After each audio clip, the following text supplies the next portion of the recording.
Hey everybody, this is Diamonds and Hashmarks. It's another DNH episode coming to you earlier in the week. We were trying to record yesterday, but scheduling just didn't work out for us, so we audibled and we're coming to you on a Tuesday. Not a Yep, football first Monday, but a football first Tuesday. I got it right that time. a Anyway, football first Monday on a Tuesday. yeah, well, I kind of. That's a long running joke. If you're an avid listener, you understand that I've had problems with that in the past. Anyway, I am Alex Pichardo. I am the host and producer of this show.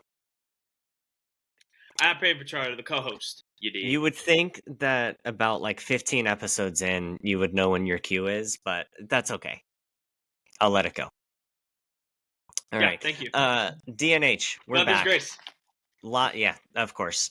There's a lot to get into today, and we got a couple housekeeping items right before we do that. Go check out the show on YouTube at Diamonds and Hashmarks. Diamond Hashmark on Twitter. There is no S.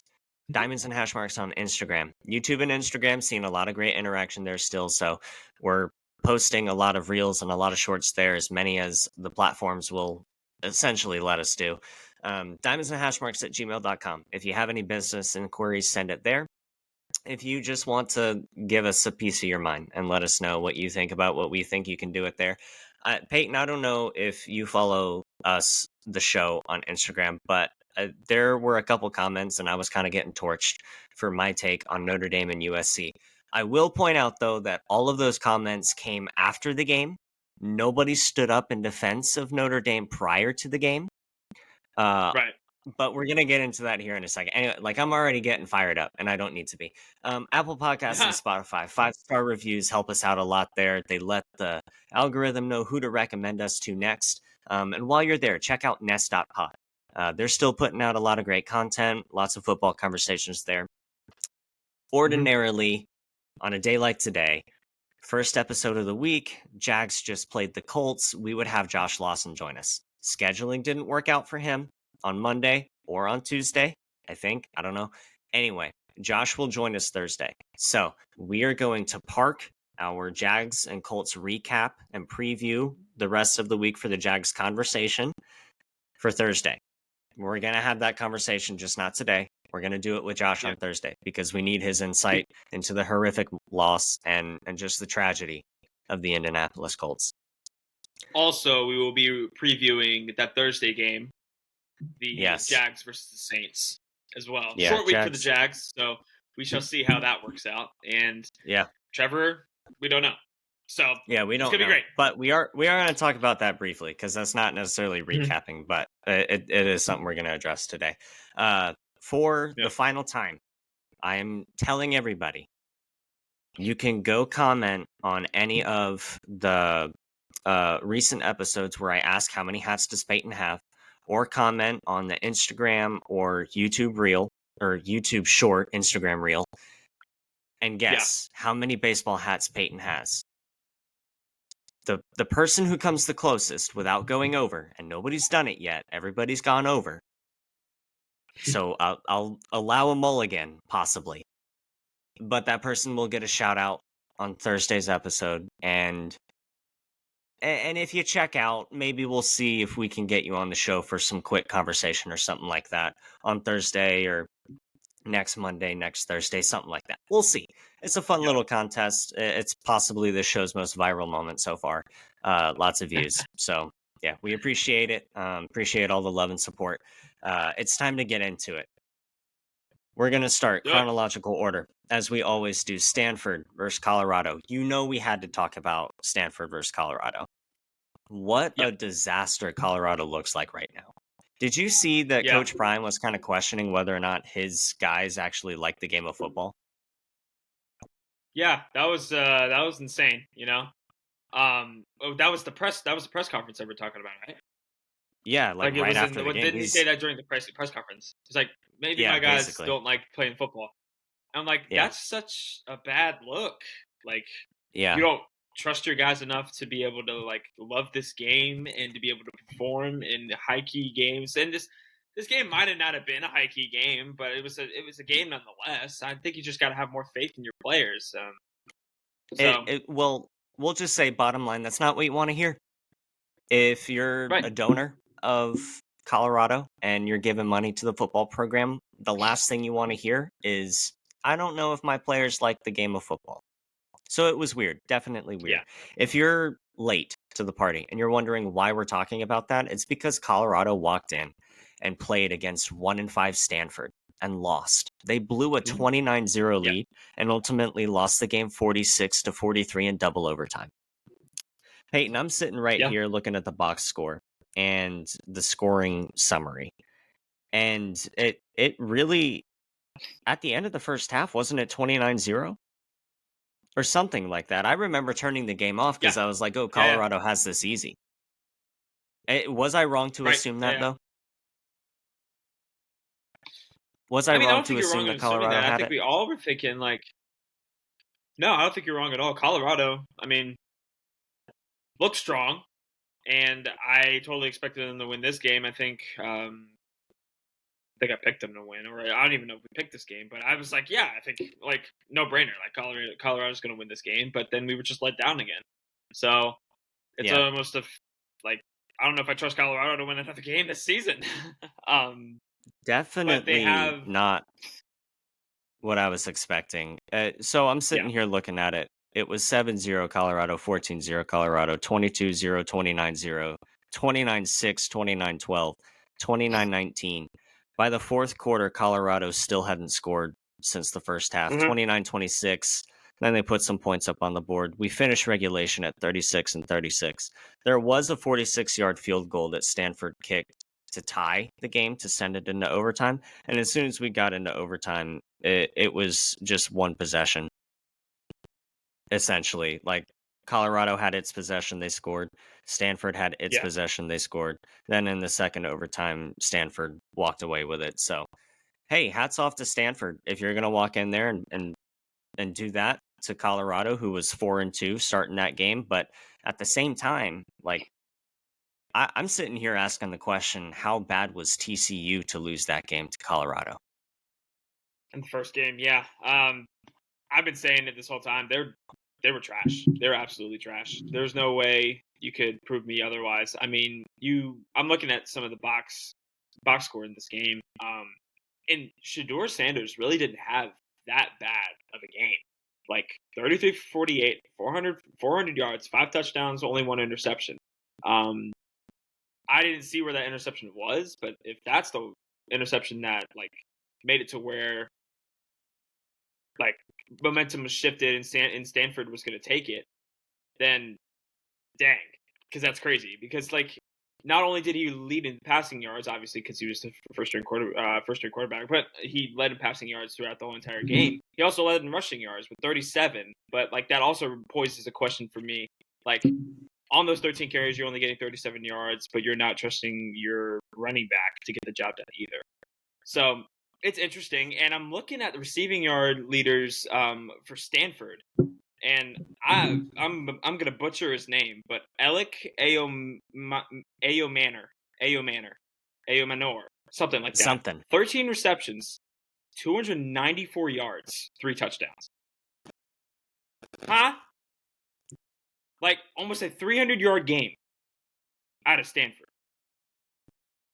Like, how does Colorado's defense let that happen? I don't know. And I think the chink in How the do you not armor double so him? far, yeah, the issue so far for Colorado has been their defense and their running game. Like it's always kind of been Yeah, an issue, I guess, so far this season. But at the same time, it's Stanford. Like right. I don't understand how a program that has had so much hype around it recently goes in and poops the bed against a 1-5 Stanford. Like the literal Yeah, school mascot is a tree, yeah. and The and last time you Stanford was relevant was when CMC was there. So, and before that, Andrew Luck. and before that, Andrew Luck, and before that, what's his name? Did he go to Stanford? Sam Bradford? Did he go to Stanford? I No, can't remember. But Oklahoma. anyway, was he Oklahoma? Yeah, Nah. Sam Come on. Bradford went to Oklahoma. No, you're not messing me up on that. I watched it in Swamp Kings. Sam Bradford was over there in Oklahoma. All right, so while you look that up, we'll go ahead and continue the Swamp King trend here. Florida versus South Carolina. That was another game Yep. that happened over the weekend. Admittedly, I did not watch. I was sitting in a Chick-fil-A watching the plays come through on Gamecast on the ESPN app. I wish I could have sat there and watched it because it looked like it was just one heck of a game. I mean, my Mm, hat's off to Billy Napier and Florida for picking one up on the road when it really didn't look like it was going to happen. I know at one point we were down 10 in the fourth quarter. And typically, when that happens to the University of Florida, when we're yeah, especially on the road, fans start throwing their hats and they're like, okay, we're not winning this one. Clearly, it's not meant to be this game. But right. to Billy Napier's credit and to the Florida offense's credit, they got the job done when they needed to get it done. I mean, Mhm. again, just here looking at the play by play, looking at the scoring summary 7-0, 7-7, 10-7, take the lead again, lose the lead 14-10, 14-13, kick a field goal, 21-14. We score 2-point conversion is good. Trevor Etienne looked like he had himself a game just because it looks Mm, like he was very relevant, especially in the first half. But as we get into that fourth quarter, the game is still very close. Uh, yeah. South Carolina took the lead 31-27, 37-27. And that's when Yeah. we were down by 10. And Mm, then yeah. Yeah. Ricky Pearsall is the Here's singular all. factor that marched Yeah. Florida down the field to score and take the lead 41-37, and that's where it ended. Well, it would have Yeah. ended 41-37, but there was a safety involved, so 41-39 Yeah. officially. Do you have any thoughts surrounding this game? You recently watched the University of Florida play against Vanderbilt, and I kind of Mhm. looked at this game and said, easy, they should beat South Carolina, even though it's a road game and they've had some issues. Did you watch Sure. any of it? Do you have any thoughts coming out of this one? Uh, I didn't watch it, no, but I do have a couple of thoughts I think that are just springing out as of right now. Like going on the road into South Carolina and that culture that they have over there, and coming out with a win and a close win, even at that, I think is very impressive with the quarterback like Spencer Rattler. That you have on the opposite side of the field, like getting the job done. But I mean, Graham Mertz got the job done. 423 yards, 3 touchdowns. Pearsall with being that one touchdown. But like, Yeah. I'm looking at College now, Zach and Gator. Wilson getting it done. Yeah, God, yeah.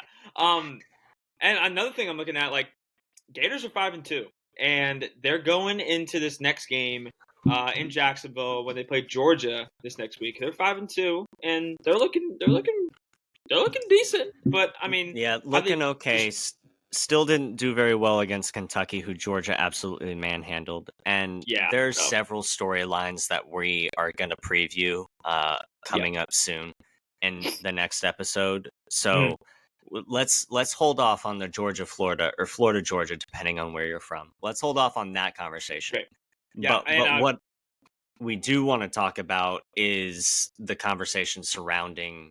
I didn't mean to cut you off. I know that I'm lagging a little bit, but I'll let you say what you all want good, to say. But just to let people know, what we're about to do is we're going to have a serious conversation about Billy Napier and the rest of the year. But you can go ahead and yeah. wrap up your thoughts. Yeah, just what you're saying. Talk about the rest of the year. Like the rest of the year, they're facing top SEC teams, and it's not gonna look great. Or we'll see how close the games actually really are. So they have Georgia this next week. Then they got Arkansas. Then they got LSU. Then they got Missouri. Those are the last of the SEC games that we're gonna see out of them. And then they're gonna play Florida State in that final week, who has looked very strong. So Yeah, they the rest of the want it. schedule is gonna look interesting. Yeah. So let's go ahead and have that conversation. We watched that first game against Utah, and I remember saying on this show, I don't want to be the guy that walks in here and says, fire Billy Napier right now. Like, obviously, it's his second year. His guys are still showing up, still getting ready. He's a Mhm, recruiting genius. I still want to see the finished product, but golly, we needed to be better than that against Utah. We right. showed up against Tennessee. We took care of McNeese State and Charlotte at home. We took care of Vanderbilt at home. But before we played Vanderbilt, we stumbled big time against Kentucky in Kentucky. Yep. We're sitting here right now, what, 5-2? Yep. A semi-impressive 5-2. Your lone big win coming against the University of Tennessee, who still sits on top of you in the SEC rankings, Yeah. and in the overall top 25 college football rankings. I'm not as on edge about Billy Napier as I was starting the year. Like, I think he's kind of saved his job, but Yeah. I also remember myself saying the University of Florida will be lucky to finish over 500 this year. Mm. Do you remember me saying that? I hope you do. I think I do. I Yeah. was saying it. I know I was saying it at work with my friends who watch a lot more football than I do. I remember saying that. I think we're lucky to finish above 500. I look at the end of the year. 1 Georgia, a tough Arkansas, 19 LSU, who shouldn't be number 19. I don't think they should be ranked. Uh, we're going to lose to Missouri. I know that's happening just because Yeah. Missouri has done that a couple times this year. They take advantage of the slow start. And then for Florida State, those last couple of games, we're playing a ranked opponent 4 out of the 5 times. Yeah. There's a chance that we still don't finish this season over 500. It looks like we could lose a bunch of games in a row. So I want to have this conversation right now and say Billy Napier has shown improvement. He's clearly gotten better as a head coach, clearly gotten better calling plays. I still think he should hire an offensive coordinator and stop trying to do that because he runs into this thing where he tries to call a bunch of trick plays, especially when we're up, and sometimes they don't look great. It's like schoolyard football almost, but I still think he should hire an offensive coordinator. But past that, I think we need to remember we shouldn't lose our cool just because I think we're getting ready to lose a bunch of games in a row. If we win a couple of these games, great, more power to them. I'm not asking for 10-2. I just don't want to look at the end of the year and see 5-6 as the final record. It's Mm. entirely possible we do. But I just want to say right now, we need to remember that this is his second year. And before we lose a bunch of games, which I think we will, we need to keep our head screwed on tight and understand exactly where we are. Like, yeah, we're 5-2 right now, feeling great, but we could lose a bunch. Yeah. And I don't think it's time to fire him just yet. I mean, a lot to be Okay. seen, a lot to be seen. But There's a we lot of need growth to there. remember where we are and understand what we're about to walk into. There is a valley coming. We're Yep. losing a couple of these games. I'm almost sure of that. But I mean, this show has proven nothing except for I don't know what I'm talking about. Anyway, I Right. just thought now was the time to say maybe Billy shouldn't be fired if there was ever a time for that. Yeah. What do Okay. you think? If we finish the year 5-6, do you think he's gone? Do you think we should fire him, or is it too early to Um, tell? it's too early to tell. I think still. I just want to credit to you for the growth. I mean, we were ready to just like tear down the walls and like set the ship on fire. Yeah, And I was. I was call pretty it upset. call it a done season. But you have overcome that, and you're now kind of on the Billy train a little bit, but like you're also expecting the worst. I think. Yeah, well, hoping for the best, but expecting the worst, or however Jay Z says it. Yeah. Um, Oh, that's true. Oh, I nice. guess if we're quoting Jay Z on the show. All right. Yeah, yeah. You thought that was growth. Here's a little bit of growth for you. I'm going to look into the camera right now. Dear Notre Dame fans, I'm sorry, but I don't care. To USC fans, I guess this was kind of coming. So, all those who are trolling me in the comments, I didn't see any one of you sticking up for Notre Dame prior to the game and only commenting after. And that's all I have to say. That's But fair. without further ado, let's go ahead and get into this game USC versus Notre Dame. Yeah. The final score there, very shocking. 48-20, Notre Dame walking away with the win. If you haven't seen the clip by now, you need to go find it. It's probably just a single scroll away. But Notre Dame was favored by 7, and I lost my cool. I could not believe it. I don't Yeah. think there's any universe in which Notre Dame should have been favored to win that game, let alone actually win that game. Yeah. However, it has been brought to my attention by the comment section that there is no reason I should have thought Notre Dame should not have won that game because USC almost lost to Arizona. I'll be honest, I Fair. didn't think of that, didn't remember that. However, back to you, I didn't foresee Caleb Williams throwing 3 interceptions in the first half. Yeah. No, I didn't And either. I think if Caleb Williams doesn't do that, we're talking about a different outcome. Yeah. Did that shock you? Did it look like the moment was too big for Caleb Williams? Yeah. I watched some of the game. I watched like maybe the beginning of the game, and then I went to go somewhere else and go hang out with some friends afterwards. But like I remember just seeing like through the text messages, just like in the group chat that we're in, it's just like he has 3 first half interceptions, and I'm just like that doesn't sound like Caleb Williams at all. No. So That sounds like a um, Graham Mertz stat. that sounds like a Graham Mertz stat. That sounds like a Zach Wilson stat. And funny enough, it's a Well, Trevor maybe not Lawrence. anymore. It's a Trevor Lawrence stat from last year in the playoffs. He Yeah, had 4 honestly. interceptions in the first half, and then he came back. Crazy. But yeah. So, gosh, man, the moment might have been too big for him, and which is weird because he's had so many big moments in the past that he has Yeah. lived up to, that he has kind of taken the world by storm, taken control of. Yeah. So, And man, we've I even don't had even the know. conversation of what does he have left to prove? We Well, I did mean, have that conversation. obviously now he has to prove that he can overcome a bad first half because clearly if he throws 3 picks, he's just not the same guy. I mean, he Mm, finished the game, albeit I'll admit college football is very difficult, especially if you're playing quarterback. yeah. But he went 23 of 37 completion wise, 199 yards, 1 touchdown, 3 interceptions.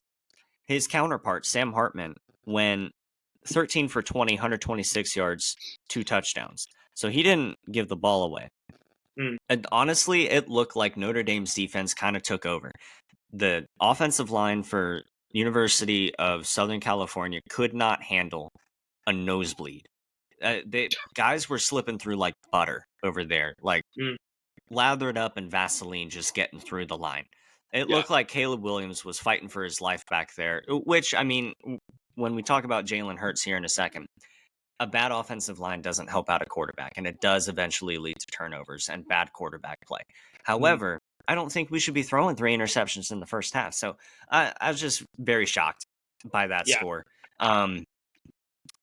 So what we're going to do now is I'm going to kind of explain what I said earlier when I said to Notre Dame fans, I'm sorry, but I don't care. And here's what I mean by that. I'm sorry I underestimated you playing against a USC team that clearly has no functioning defense, and that I did not think that you guys were going to win that game or that it was even going to be close. Mm, However, when I say I don't care, I mean that I don't think you should be in the college football playoff. And I'm not having the conversation that Notre Dame is one of the better teams in college football this year, because you're mm, not. We do this year in and year out. And hey, I will root for you guys. Like, I'm all about Notre Dame beating up on Ohio State. I'm all about Notre Dame playing in these big games, especially later in the year or even mhm. earlier in the year when you're playing against Texas, something like that. All about Notre Dame. But you get pantsed on national television 9 times out of 10 when this happens. Now, you Sure. didn't get pants this time, and I'm not going to let the outlier influence the rest of my thinking. I'm still not saying you're in the college football playoff. Next year, we can have a conversation because it's going to be expanded. Yeah. But this performance makes me a little less hesitant with regards to, like, I don't feel like Notre Dame absolutely not should never be in a big game. That I'm not feeling that as much as I normally am. However, it's still not anytime soon. Yeah. A penance still has to be paid. Sure. Yeah. Is that like, am I out of control on that? Do you think? I think it's totally reasonable. I think you were Okay. wrong in just But I'm growing. I'm growing. wrong. You're wrong, but we're growing. See, a lot of growth in this show, ladies Lots of and gentlemen. growth. Lots of growth. Yeah. Yeah. So I'm sorry I underestimated you, but I don't care because you shouldn't be in the college football playoff. Let's Correct. switch gears here. Let's move on Yep. to the NFL. Lots of big games this weekend. Lots Yep. of weird scores this weekend. Uh, Yeah. Let me pull them so up. as we said before we got started, we're going to table our conversation regarding the Jags recap, and we're just going to focus. I'm having a hard time speaking all of a sudden. We're going to focus on a couple of those bigger games that had some wacky results, and this is where I want to start. I want to start talking about the 49ers versus the Browns, Yeah. because I would have turned that game on and immediately switched the channel because the 49ers clearly have this one in the bag. Yeah. However, the final score of that game, which, okay, Peyton, you're in a similar viewing area as I am. Yeah. I hate the fact that Fox cut the feed on that game Oh yeah, and switched to the Giants and or the Lions and the Bucks, yep. which was not as exciting as the end of that game. And shame Nope. on Fox for that, honestly. Yeah, it was. I have my own thoughts on that, bro. Like, I wanted to see the end of that game, and then Yeah. I had to look at my phone to see like what actually happened in the result, and resulting in the San Francisco kicker missing the field goal. Like, come on, Fox, like do better. And then like in America's Game of the Week, you got the Lions and the Bucks. I mean, the Lions are doing great this season, but I'm not going to watch the Bucks. Would rather watch the Eagles game. Yeah. Yeah, but also, like, it's not like the game, the way that it was flowing, was going to wind up in a tie and all of a sudden you're carrying overtime. Like, let the game Mm, finish before you move on. It's not like Lions versus Bucks was starting that instant and you had to flip then. No, you flipped to right, pregame coverage. I still wanted to see the end of it. I watched the right. game turn off and go straight into a Liberty Mutual commercial. And I was like, you have to be kidding me. Did that seriously just happen? And it did. It did. So, Yep, I mean, I was a little upset over that, but the right. final score of that game, Browns 19, San Francisco 17. Yeah. Bro, what happened? Led to the score is the way it is because of the injuries that happened on the field. Mm, So we saw Debo go out. I don't know exactly what his injury is, but I hope that he gets well soon. And we saw him on the sideline in street clothes. I think like either in the beginning, beginning of the or not the beginning of the first half, but like in the first half. And then we saw Christian McCaffrey go down. man, this And is what I've been preparing man, for in fantasy, but right, because we I all knew don't, that it was inevitable. All knew that it was going to happen. And it did happen. And it's something with his rib or the side or something's happening yep, in that regard. So I think the 49ers are waiting on some more imaging just to really see what they really need to do in that slot. So this is my advice to anybody in fantasy who had Christian McCaffrey, you don't have any backup. Go for the backup for the 49ers. I don't know his name, but they're probably going to use the running game a lot yeah, next with game. Debo I would out, imagine. Ayuk and Kittle being really the only passing options, especially if McCaffrey is Yeah, out. Now, here's what I will say. It is an oblique slash rib problem. He had his MRI today. No, yeah, he had his MRI yesterday, according to The Athletic. Coach Kyle Shanahan noted Monday that it is yet to be determined whether the injury that forced McCaffrey out of Sunday's loss to the Browns is an oblique issue, a rib issue, or a combination of the two. Once results of the running back's MRI are back, the 49ers should have a better idea of McCaffrey's availability for Monday's game against the Vikings. But if he ends up limited or out week 7, Jordan Mason and Elijah Mitchell would be next in line for the team's backfield touches. So mm, those are the guys that you should go looking for. It hasn't been determined yet whether or not McCaffrey's out. And I really need him to not be out. I need him to be playing. yeah, And I me need too. him to be Yeah, carrying the same amount of touches that he was prior to getting hurt. yeah, But PJ Walker got the job done for the he Browns. did. He did Yeah, what needed to be done, I guess. Which with a hurt Deshaun Watson, so right. And I gotta do something. speculation that he's done for the year. Have you I think seen it that was floating Anthony around? Because Richardson. I have. No, Well, Anthony I've Richardson heard. too. Yeah, I haven't seen that. No, Okay. interesting. Well, so scoring summary, the way that we're looking at this here, it looks like San Francisco had the lead early, but then once they lost it at the beginning of the third quarter, they never took it back. Oh wait, they did at the beginning of the fourth quarter. But Yeah, the Browns just getting the job done. Dustin Hopkins with 2 late field goals to push them across the finish line. And yeah, honestly, I'm shocked. I didn't think the Browns were going to be a very good team at the beginning of this season, let alone beat the yeah, 49ers, who had yet to lose. yeah. Right, I'm just, yeah, we're going to get into it, I guess, in buy, sell, or hold right now, but there are no unbeatens left. right. Exactly. Yeah, so, Also, sidetrack. Want to sidetrack here because I saw this headline while I was looking at some NFL scores. I feel like it has to be brought up because I find it hilarious. It says frustrated Shane Beamer broke his foot after the South Carolina loss when he kicked something in frustration after they lost a 10-point lead in the fourth quarter against the Gators. Well, you should have known better. You're the University of South Carolina. When I say USC, nobody thinks about you. I think about the Trojans. They think about the Trojans. If I we're just being thought that was honest. funny. Yeah. Brock But Purdy, yeah, losing the quarterback battle to PJ Walker, 12 of yeah, that 27, was weird.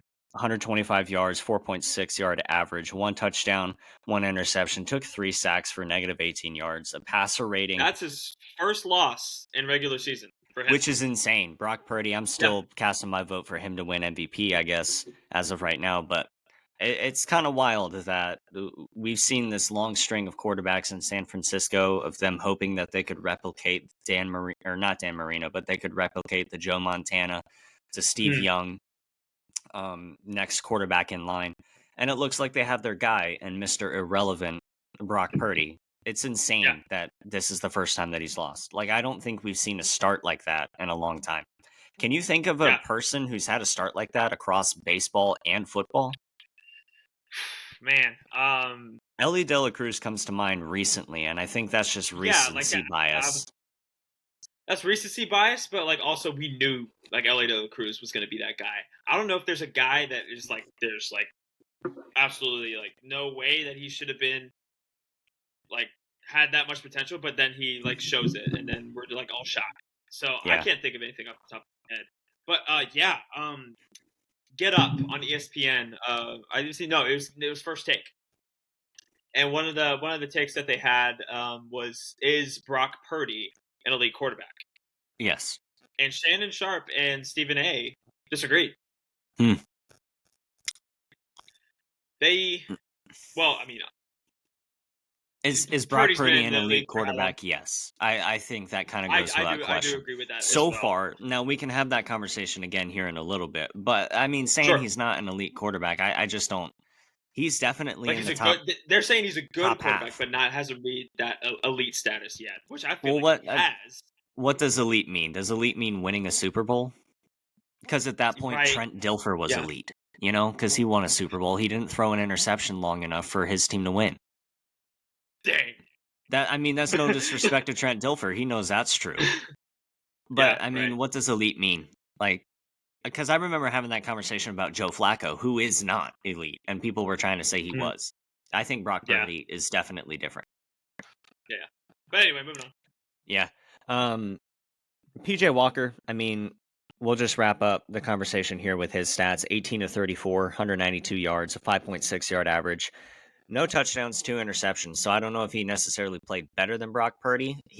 His team was just able to carry him a little bit more, I guess, in spite of injuries to Yeah. the 49ers roster. This next game that we're going to talk about, Jets versus Eagles, another game where an unbeaten Titan fell. Hmm. Zach Wilson continues to look better each and every week, continues to Yep. throw the ball around, not recklessly like he did last season. Um, Yeah. just getting the job done. And as this game was on, and I was unable to watch it because of my viewing area, and I'm Me too. scrolling through Twitter, I see number one, Zach Wilson's getting the job done. Number two, the Eagles offense is continuing to struggle. Yep. I thought we said maybe by week 6, week 7, they'll have figured it out, right the ship. It looked like they did recently against the Commanders where they figured it out in the second half. Do Okay. you Yeah. think this is going to be a season long trend here? Or like are they eventually going to figure it out?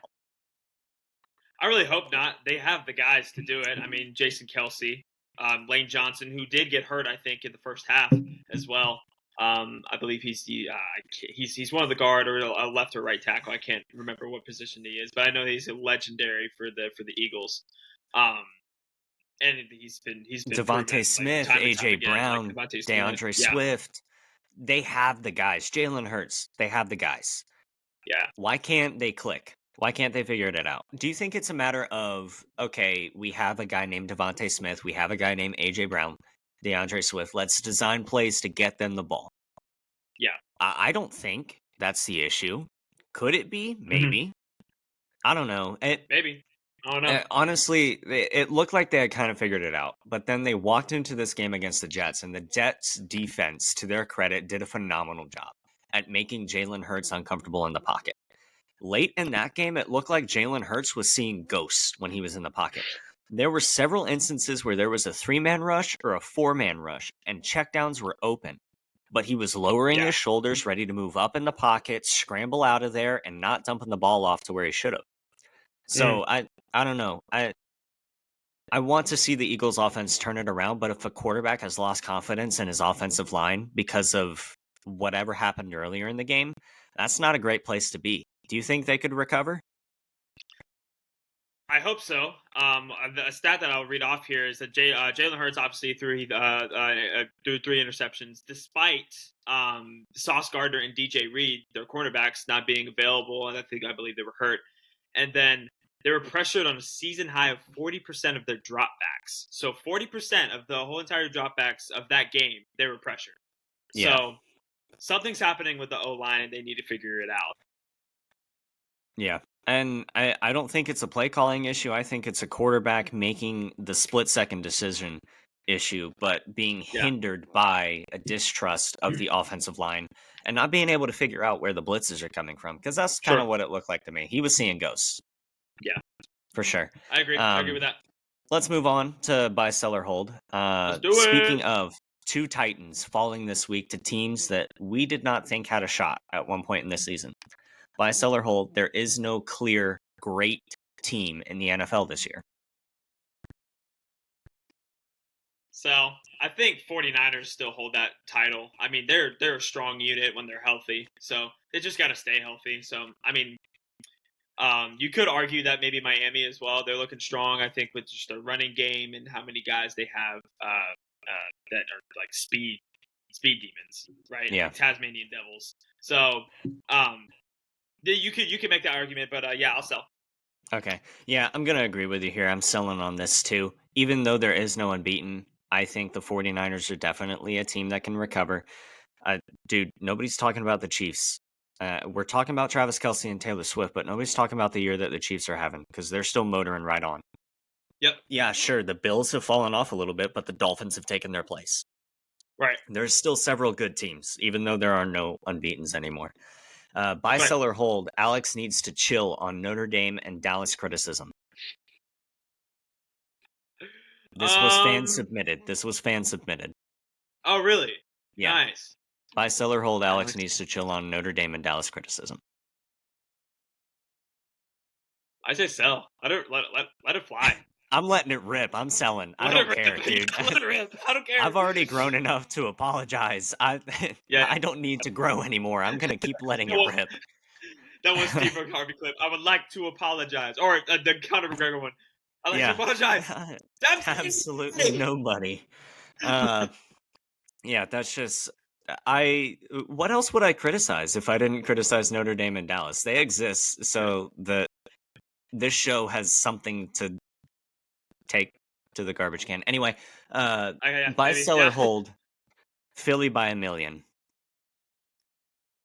So yeah, you're buying that, dude. Yeah, buying like it's like my life. Like if my life depended on it, which it doesn't. Checking savings account, you're throwing it in.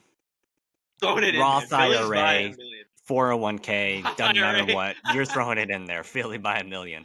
That's what you're feeling? Philly by a million.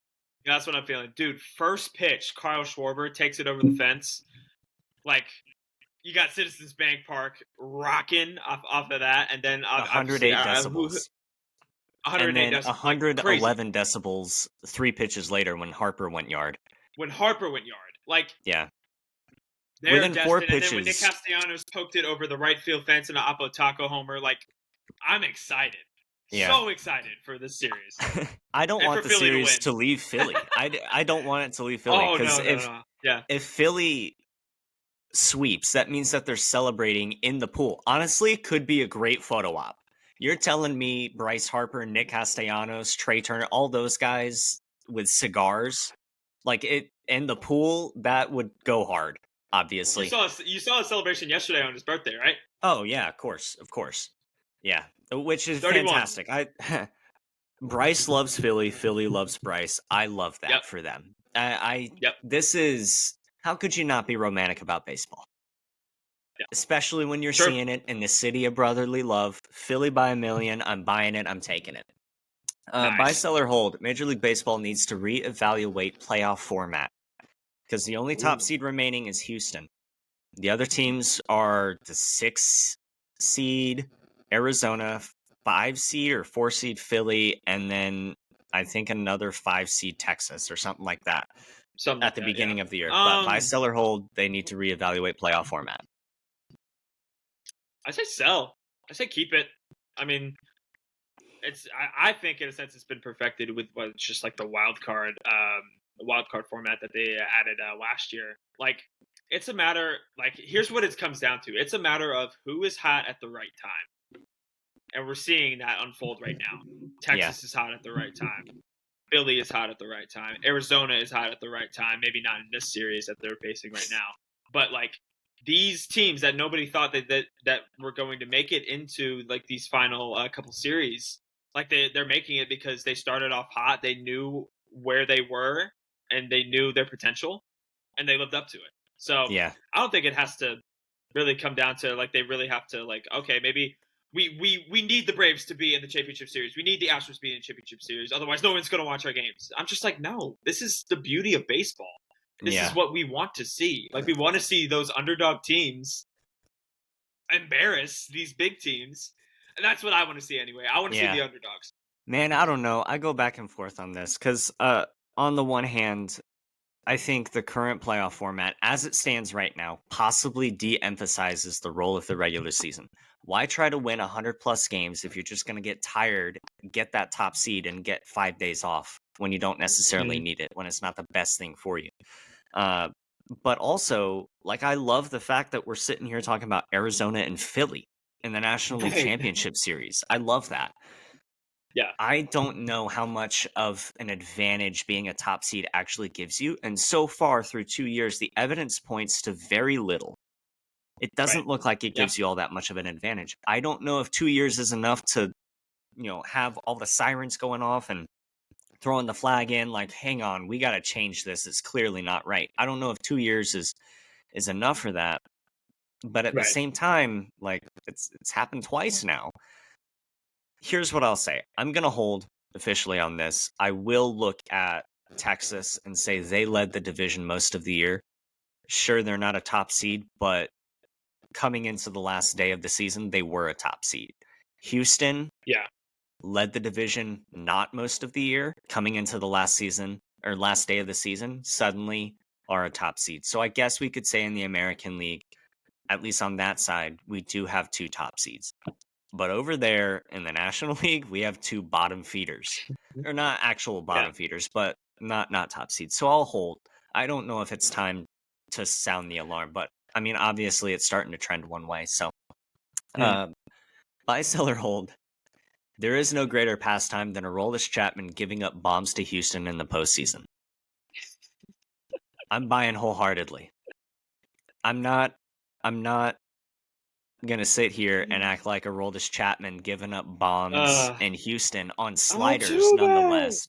I know he has did just sent that. the Astros to the World Obviously, they were cheating Series. then, but they're not cheating Yeah. now. Right. At least, you hope they're not cheating now. But I don't Yeah. know. It it looks like Houston has Yeah. his No, number. I'm buying too.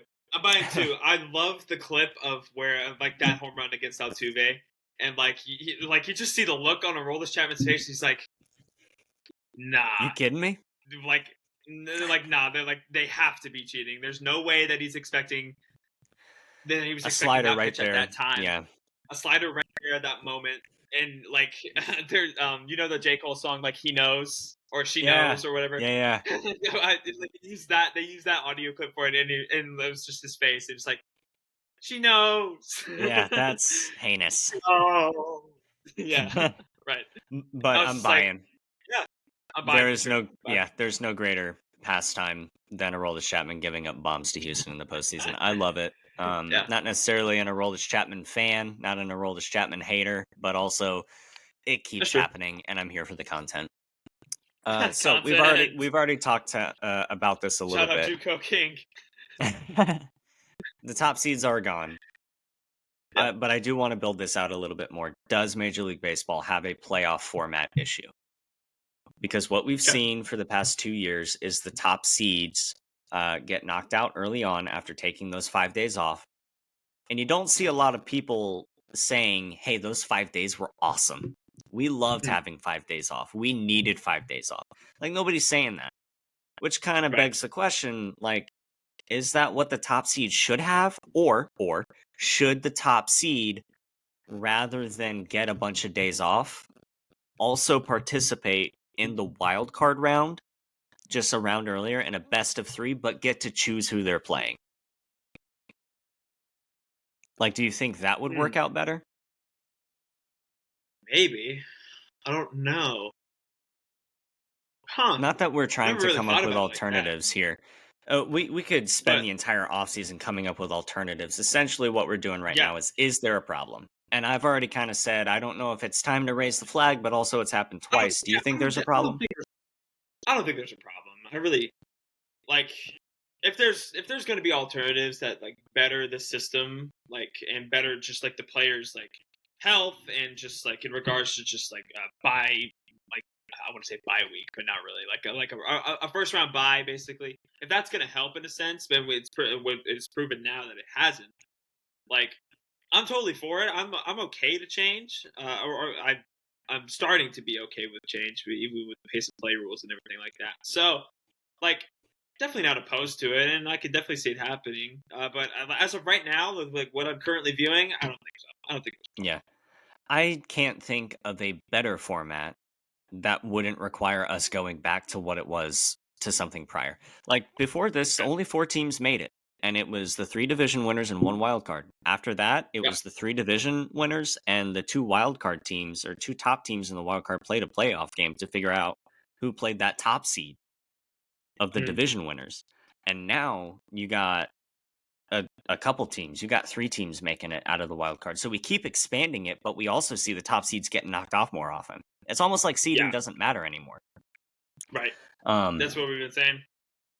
yeah, it's getting closer and closer to March Madness, where eventually you're going to have a 5 seed meeting up with a 2 seed, and the one Mhm. seeds get knocked out early. I think that's kind of where we're trending as of right now. Yeah. Yeah. Yeah. So that Texas and Houston series, everything's bigger in Texas. You heard it from Post Malone. Give me Yep. something real. Playing before the game, I love it. Give me something I can Yeah, feel. I love it. Texas versus Don't copyright Houston. us.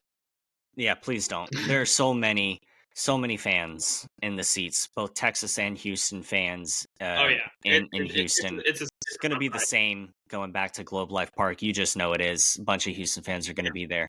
Let's recap games 1 and 2. Let's Here do are it. the notes that I have from game 1. Verlander Sure. did his job. Verlander only allowed Yep. 2 earned runs, but Jordan Montgomery was better. I Any agree with problem that. with that? Totally agree Okay. with that. All No, right, no here's problem the with that. I next. mean, he went like what 6, 7 innings I like think he went that game. 7 innings, only 2 earned. Jordan If you can Montgomery have that was better. outing, if you can have that outing every time you go out there, or a majority of the time you're going out there, Yeah. you're a solid guy. Yeah, So you're Jordan taking it. Montgomery, all credit to you, my man. If you're You did a great job. Dusty Baker and I walk up to you and I say Verlander's going to go 7th tonight, but he's going to give up 2, are you taking that? I'm sure he would. Because Oh I yeah, I don't would take think that. anybody thought that Houston's offense was going to get completely neutralized by Montgomery over there for Right. Texas. Yeah. So, But George, what are you saying? let's talk about Tavares at some point during this. Okay, yeah, for sure. Leonid Tavares. Yeah, actually, let's go ahead and wait. No, he was a bigger factor in game 2, right? Yes. Yeah, so We'll let's finish factor game in, 1. in game one with the home run True. against Verlander. But Yes. factor in game two as well. But anyway, Yeah, go ahead. he's figuring it out, and you love to see it. Yeah. My Mhm. next note from game 1, Framber Valdez was neutralized. Or no. I'm sorry. I'm mixing up names. The actual note that I have is Yordan Alvarez was neutralized Ah, there you go. There you by go. the There you go. Okay. curveballs from left-handed Montgomery. Historically, we haven't seen Alvarez struggle against lefties like you would typically see a lefty struggle against lefties, but it looks like Montgomery's curveball leveled the playing field. Yeah. Agreed. He wasn't a factor. Right. Uh, last two notes here. Altuve and his base running blunder at second base. That's what Mm. sealed the game for me. That's what Carter making the flying catch in left field and the little pocket that they have out there, and the Yeah. Texas Rangers infielders having the wherewithal to catch the ball and touch second base, and then Yeah. the dugout immediately saying, "Hey, go challenge that!" Like he definitely goofed over there, and they come Yeah. right out there and they say, "Yeah, he's out." Okay, so yeah, I'm not a robo guy for umpires in the field, but also there are 6 of you out there. It had to be You one of your gotta see it. jobs to Yeah. watch Yeah. that. Yeah. One of you had to Right. have the job to watch, but Right. apparently it wasn't looked at. So they eventually got the call right. Altuve's base running blunder there. I thought that's what sealed the game. And the Yeah. Rangers offense, boy, are they humming and boy, do they strike quickly. They do. They Those do. 2 runs, bang, like that. Bang. Almost like you didn't Yep. know it was happening. Verlander, even though he only gave up 2 over the course of that game, was in trouble several times. Bang, Yeah. like that. All of a sudden, he was in trouble. It, Yeah. it was exciting to see. So, what do you have to say about Tavares? Tavares is hot, man. We saw in game 1 the home run against Verlander, which made it 2-0. And then we see in game 2 that he's just continuing to ride that hot streak and end up with a triple to put him on third. I think with one out. I could be wrong in that, but like he's getting on base. He's making stuff happen. He's making the wheels turn. So yeah, I'm definitely going to be looking at him. I'm definitely going to be looking to him through that. And also another player that I'll be looking at through this entire series is Jordan Alvarez. I was texting in the group chat with you and our father, and I was like, we are watching the Jordan Alvarez masterclass of how you hit in the postseason. Yeah, this is hitting Truly 101. we are truly seeing something special out of Jordan Alvarez. There were comparisons that on the broadcast team that was making from Jordan Alvarez and David Ortiz. Jordan's got a little more to go. Yeah, which For me obviously, to like, I automatically say absolutely not. You can't do that to David Ortiz. But then you look right, at so far in their postseason careers, they're pretty yeah, close. I was a they little are, shocked by that. yeah. So Jordan Jordan is that dude.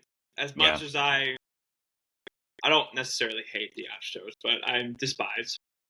hmm Um, But Jordan, he's hitting 101, and Monty neutralized him in game 1. Hats off to Jordan Montgomery.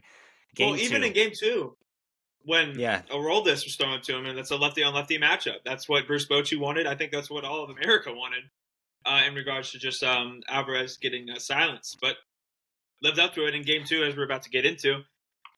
Sent it over the right field fence, like in a hurry. Like yeah, that got out in a hurry. off of Chapman. Like, if I had to bet money on Aroldis Chapman giving up a bomb in Houston, at this point, I would put the house on it because it's going to happen. Yeah. Yeah. The Rangers bullpen is doing enough. Yeah. That's what I have to offer. Their starters are getting the job done. Nathan You got Scherzer. Eovaldi Nathan, is big game him. Nate. Yeah, big game Nate. I'm ready to call him that. Yes.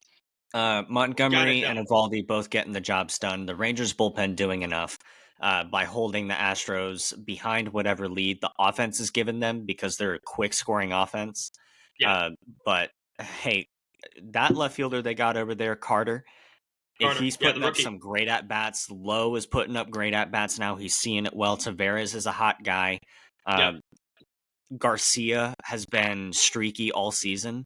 And once he figures it out, the ball's going to start flying everywhere. Like, I don't think I came into this series looking at Texas's offense and saying, that's a scary offense. But now, especially because I'm watching all their games, they're scary. Yeah, they are. Scherzer game 3. I think that starts tomorrow. It's not going to be Verlander versus Scherzer, but Scherzer is out there.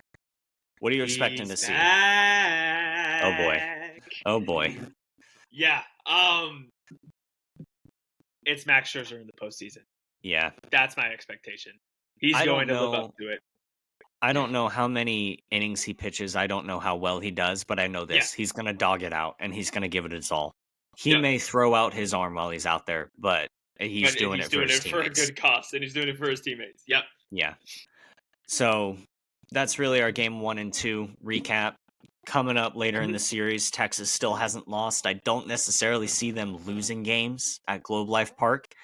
Nope. That could be exciting to see. Obviously, we're going to get into this more in our Thursday episode, but Sure. let's move on to a game 1 recap of the Phillies versus Arizona. Obviously, you and I all over this series because Yep. Citizens Bank Park is rocking. It's so much fun to watch games there.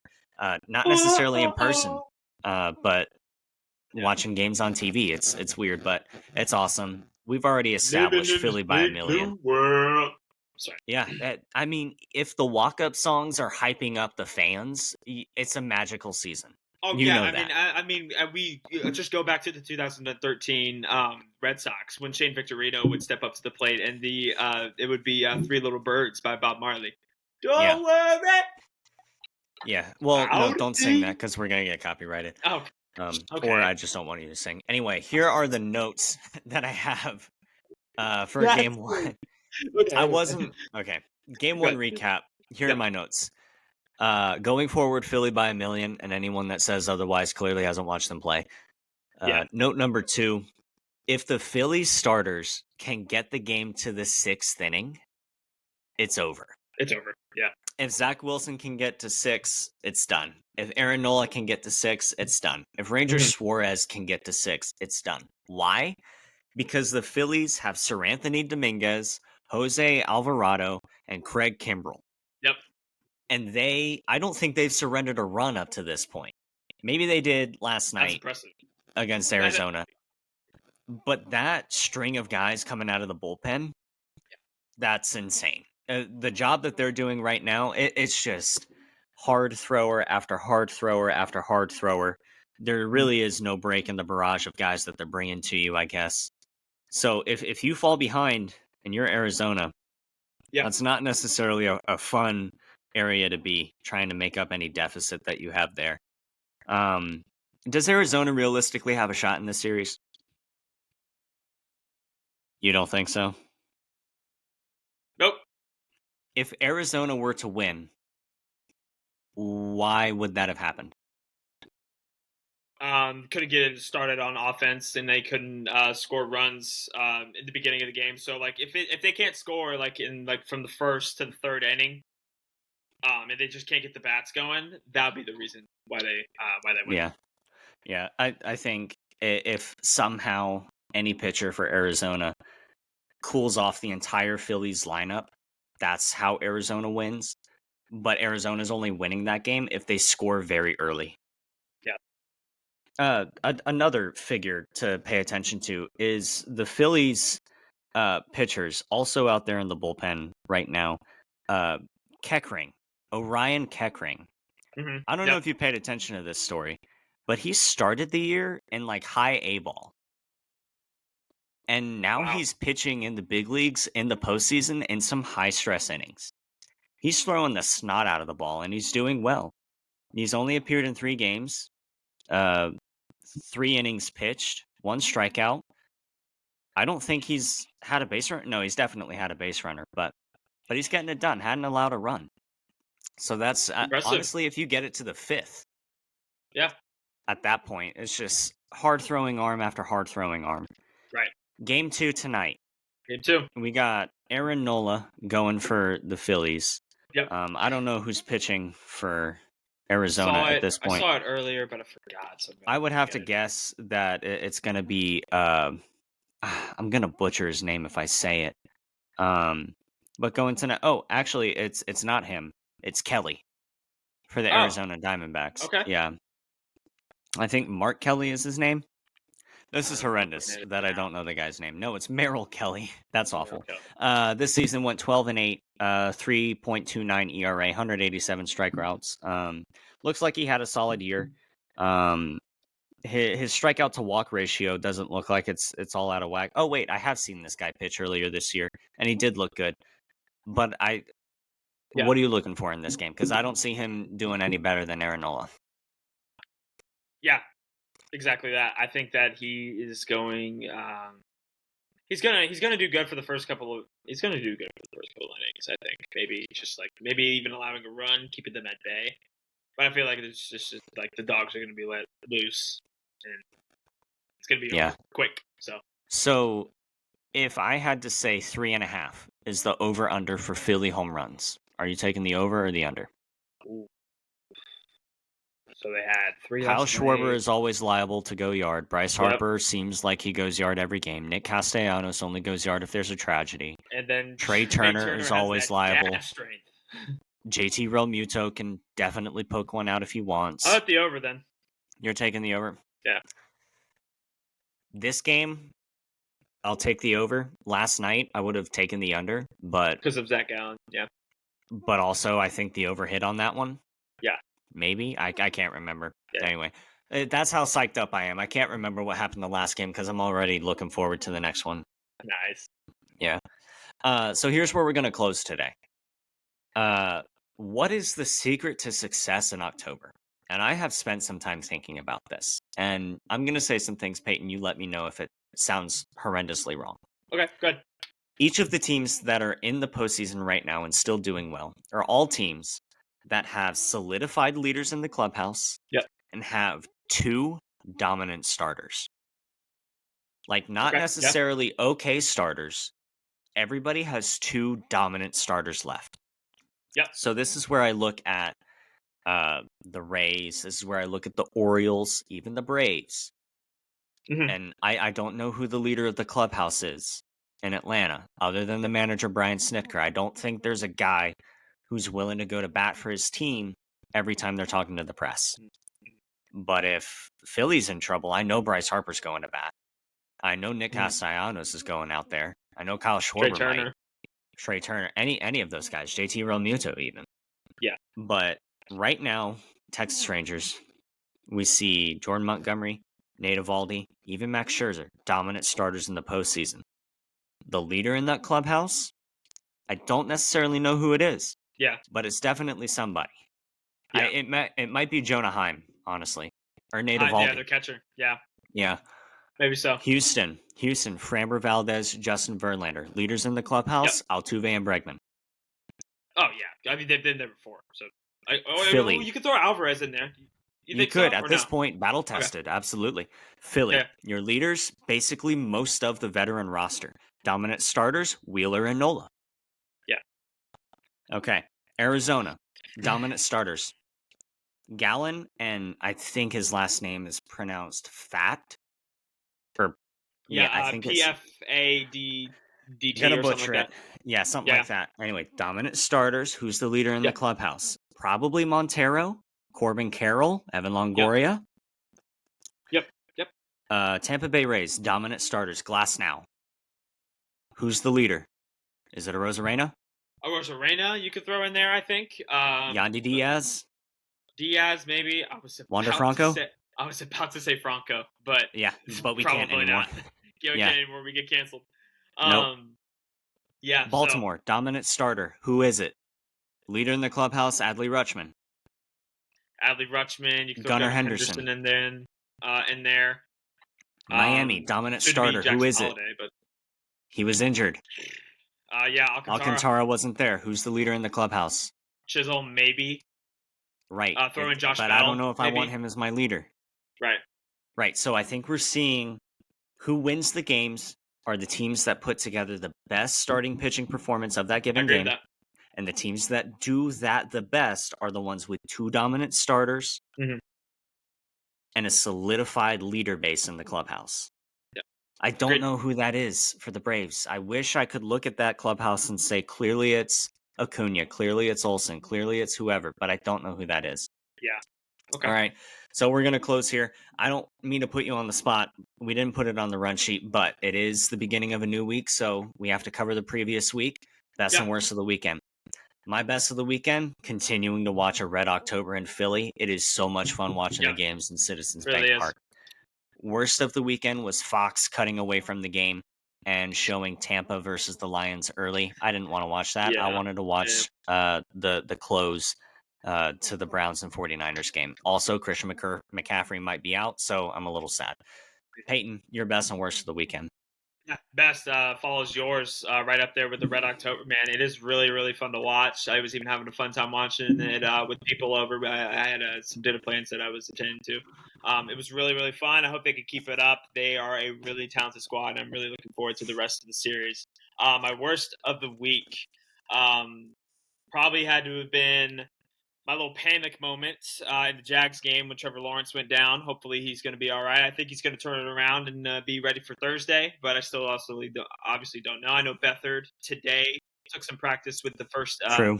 the first team, and just to give Trevor some rest. Hopefully, he'll be able to be healthy because we know how important it is for a quarterback to be healthy in order for them to really execute offensively. I mean, we've seen that with Joe Burrow, which with him on his like somewhat of a calf, not really do all that well, and Jamar Chase, aka 7-Eleven, always open. Hopefully, we can get that happening for Ridley this Thursday. But yeah, that's my worst of the week. I think just having a little The panic moment. injury. Yeah. Yeah, Yeah. Not awesome. right. So for the final time today, we will see you all on Thursday. Enter into the contest. How many baseball hats does Peyton have?